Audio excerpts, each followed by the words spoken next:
Hi, welcome to Nothing Venture, Nothing Game. Your host with the most, your GM Jared. And today I'm joined by Steve. Yep. And we are talking about starting your campaign at a higher level and how that works in Pathfinder 2nd Edition.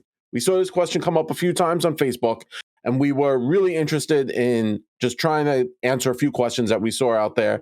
And sometimes it's easier just to make a video, have that conversation. And if you have more questions, you could just, X your questions down below, and then we could start a new conversation and then make another video about that and work on the eternal. It's just a snake eating its tail at that point. But with that being said, stick around. We're about to jump into it, and Steve is going to give us the rules. So be right back.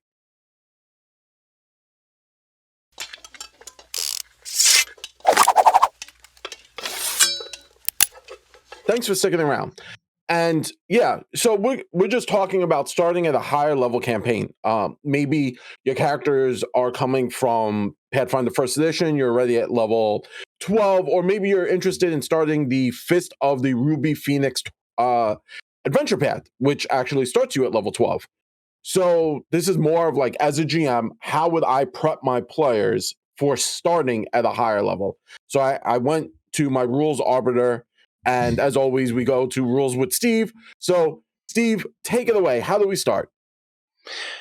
All right. So anytime that you're starting a game, this could be from a character death. This could be you're all just deciding to play a one shot, or you all just want to jump into things like Ruby Phoenix, like Jared said, and you're going to just start at level 12, or you're going to start at a higher level. And you obviously, Pathfinder is a gear-dependent game. Just like most high fantasy games, it's a gear-dependent system. So the game expects you to have a certain number of magic items on you to be able to compete with the monsters who are, trying to make you dead. So if you look on page 510 in the Core Rule Book, in the updated rules, the new printing of the rules, there's a chart talking about treasure for new characters. Now, this is different than there's another chart in there that's treasure for a party. That's a little different. We're not going to go into that. But this is treasure for individual characters, whether it's an entire party coming in at a higher level or an individual PC coming in at a higher level. This is the chart that you would use to figure out how much gear and loot and coin that character is supposed to enter the game with. So this has 4 columns, and we're going to go over them. You have the level column, what level the PC is going to come in at, permanent items, currency, and lump sum. So there's 2 different ways that the player can decide, or maybe the GM and the player kind of work together on this, that they want to have their items distributed to them. You can either have a set of permanent items defined by your level and a little bit of extra coin to buy maybe consumables or fill in some other gaps. Or you can forego getting a set of permanent items and just get a lump sum payment, which is generally slightly less than you would get if you chose the permanent items, but gives you a little bit more flexibility of maybe you didn't want all those items. You were just looking for 1 or 2 larger items, given there's a restriction on level. You can't buy anything. So let's take, Jared has mentioned level 12. We're starting the Ruby Phoenix, and we're all starting at level 12 characters, or level 12 characters. And we'll take a look at the chart. The chart says if we're taking the item selection, it says I get 1 11th level item, 2 10th level items, a 9th level item, and 2 8th level items. Now, these items are permanent magic items. These are not consumables, and they can be, but you don't get any benefit for taking a consumable over a permanent item. You also can choose to take a lesser level item. So just because it says I need to take 2 7th level items doesn't mean I have to take 7th level items. I can choose to take a 4th level item for some reason, but I don't get any benefit other than I just chose a 4th level item. So you don't get any money back from choosing lower. And you also get, if you choose that option, you're going to get 500 gold pieces extra. Like I said, that's for consumables, or maybe you want to buy a couple more items. The restriction is you can never buy an item of your level or higher. So when you're starting at 12th level, you can't buy anything that's 12th level or anything higher than that. That rule also applies if you choose the lump sum, which instead of getting those items, you would get 4,500 gold pieces. Then that's your choice to what you want to go and buy. There's a couple of restrictions when considering what is a permanent item. The rules state A single item on this table is always considered a baseline item. If a player wants armor or weapons with property runes, they must buy the property runes separately. And if you want precious materials, you have to pay that cost out as well. If you want to say like mithril or cold iron or adamantite, you have to pay that cost extra. That doesn't come free. The other thing that the GM has to consider is if the PCs that say I died and I'm coming into a game and the characters are already established and they already have a set number of XP and they're close to the next level, it's suggested that the GM grant that player another item, maybe an item of their level. Also, on the other side of it is if my previous characters died and the party is going to redistribute a lot of that wealth back to my new character, or they sell that and be able to, they say to curtail some of the items off of the new character to keep the game balance, pretty even. The party loots my body and then sells my stuff. That's cold. Oh, that's cold. Yeah, it's possible that your body may not be recoverable, so the gear is gone, or it could be a multitude of reasons, but yeah. Okay, so basically... I don't always go for the shady option. I mean, that's pretty much the shadiest option, just loot the body. I mean, there are very specific magical items to classes, like the Druid's vestments would be terrible for a non-Druid character. You'd be like, guys, I can't wear this, like it's useless. I am now playing a sorcerer, so the two don't match. But with that being said, I have a few questions, and maybe you can give me kind of like a general ruling or how you would rule this. My Rules Arbiter Steve. And so, firstly, we talked about the permanent items and how if I wanted to say get like a adamantite longsword that's +2 striking and +2 striking, right? Mm-hmm. I would have to buy the adamantite, the +2 property rune, and then the +2 striking rune.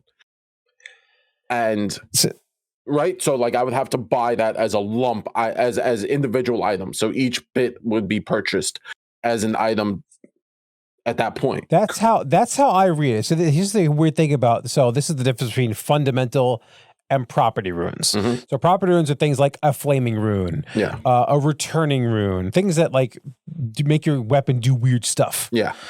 Or like an armor rune, like say my armor, I have an armor rune that makes my armor and me invisible. Right? So that's a rune on it. Those are property runes. Mm-hmm. Then they also have things like fundamental runes, like a +1 to attack. Yeah. Or you have the striking runes, which increase the damage dice of the weapon. Okay. They specifically name out property runes, but they also say that always when you're buying an item, it's always the baseline item. So there's a little bit of like how you want to rule this. Mm-hmm. When we've always been starting characters like for one shots or whatever, I've always been buying everything separate. Yeah. So if I want a +1, that's one permanent item. And if I want to buy striking, that's another item. And then obviously I'm going to buy the weapon as a raw gold out of my currency that I have. Mm-hmm. So I already have 2 items down. If I want flaming, that's a third item that I'm buying. Yeah. Like I said, the rules are a little gray on if the fundamental runes come with it as a combined purchase. Or are they independent? But they could, like I said, they specifically call it property runes. This is something that you would, each game would, the GM would make a call on this.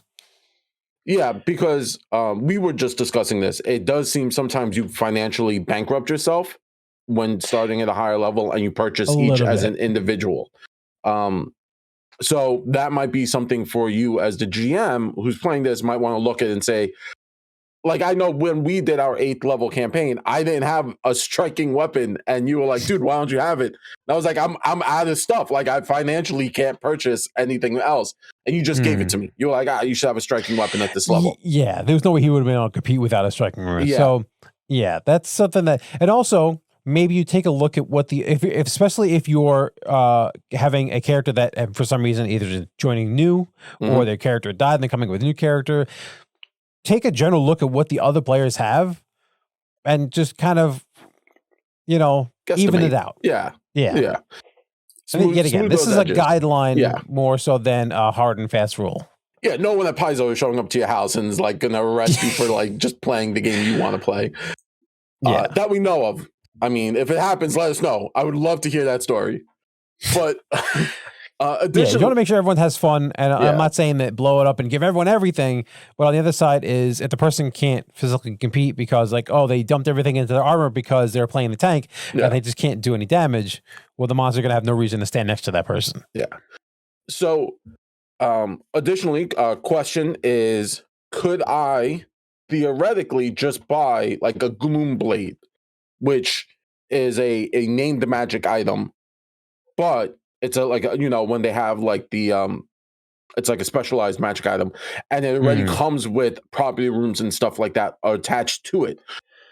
Is that a single item, or like how would you rule that? Would that be a single item, or would that be like I would need to purchase each individually? Because I feel like if it's a named special item and it's that's obvious. One item. Yeah, it's one item. That I think that you could, if the PC wants a specific item at that point, because there's specific armor, specific weapons. Yeah, I mean, there's also specific shields, but there's no like baseline generic, magical shields. It's just like regular shields and specific shields. There's no magic runes you can put on shields. At that point, you can literally, I would say, talk to GM like, hey, I'm really thinking about this cool idea with my character, and it kind of includes this item. And it's an item where it's normally I would be able to pick it, say it's 11th level item, and I'm a 12th level character.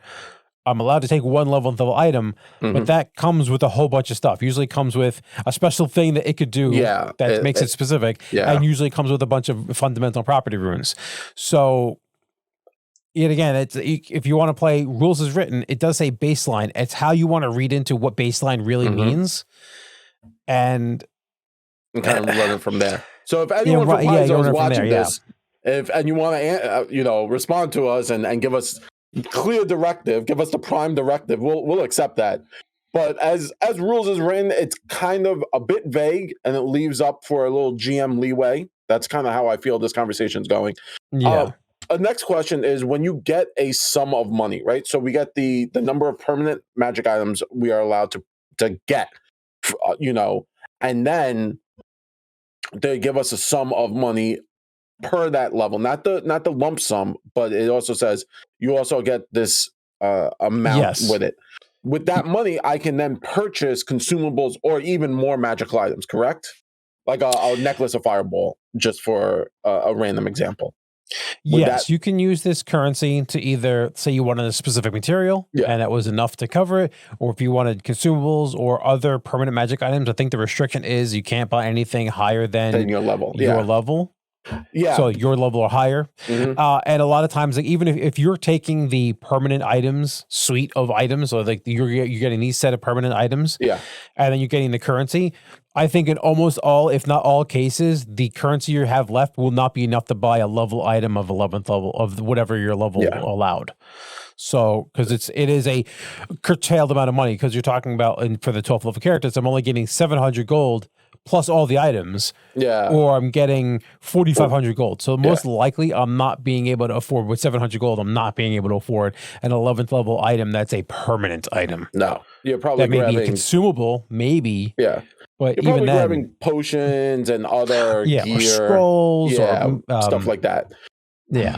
Chemical stuff. Chemical stuff, scrolls, more stuff to flesh out your character, traps and such, which would be pretty interesting. So besides the item chart, is there any other rules we should know about at starting at a higher level, Steve? All right, so the answer to that question is, as well as the character wealth, it kind of explains, it has the chart. There's also an item selection level, which I think I slightly mentioned before. If a player has a specific idea of like, man, I really think that this uncommon or rare item would work with my character, work with the player. It's not saying, don't necessarily say no. I mean, if your game says no uncommon and rare items, and that's the rule. But if you're willing to accept uncommon and rare items, work with the player and say, okay, well, if I'm going to give you this uncommon item or this rare item, and you feel it's kind of powerful, maybe give them less other items. Maybe maybe that's their 11th level item, and they can only take 1/10 level item instead of 2, or kind of work. And it kind of says work with the player to make sure that they're get the idea of what the character is, but also to maintain game balance. So it's kind of basically, check this chart out on page, Steve. It's 5'10 and 5'11. 5'10 and 5'11. And that gives you the chart and kind of the basic rules of what's going on at higher levels. And then, of course, talk to your players, kind of figure out like where they're going with this. And, you know, starting at higher levels, you can always have that rare or uncommon item because it might be great backstory. You know, everyone always talks about starting at level 1 being the Dragon Slayer, Titan God, Murderer, the Lich Lord, Bane of, you know, the Fell Swamps. And it's like, dude, yeah, you're level 1. You're just level 1. That doesn't work. But at level 12, you might be up there. You've been doing this for quite some time. So that might be something that like it's now feasible that you have some of those really cool items that you talked about. So with that being said, I think we're good, Steve. Rules? Solid. Yeah. So from all of us here at Nothing Venture, Nothing Game, as always, we love rolling dice, giving advice with a little bit of that New York spice. Say goodbye, Steve. Later.